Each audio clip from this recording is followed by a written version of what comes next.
Hello दोस्तों, नमस्ते। मैं हूँ संगीता वर्मा। आप सभी को बीच में अब देखिए हम कहाँ सब आए हैं, सब लोग वो कमेंट में बताइएगा पहचान कर। किस जगह पे आए हैं और कमेंट करके बताइए।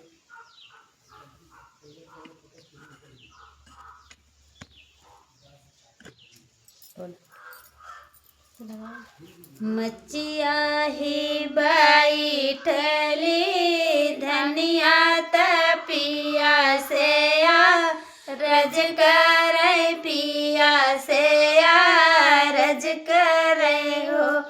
पिया लइया चटकी चुनरिया देखत निक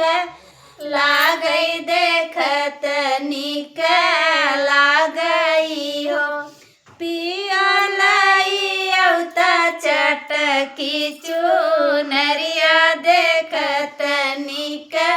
लागई देखत निक लागई हो बोलिया तू धना बोलू सुनत निक लागई सुनत निक लागई हो धना जब लाल खेली है आंगनवा देखत निक लागई गजब निक लागई हो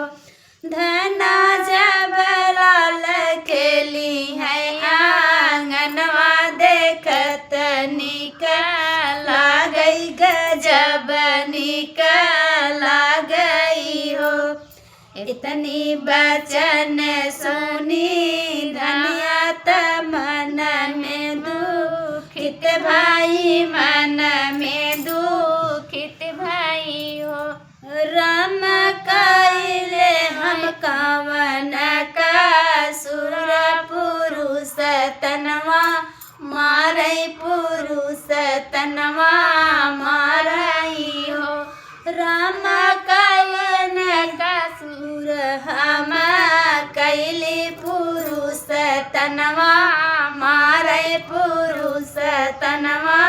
मारई हो भोरवे में खीर की नहाए त सूरजुमा नाए त सूरजुमा नाए हो नाथ परी गले बजनी के नमवा जिनगी नरक भाई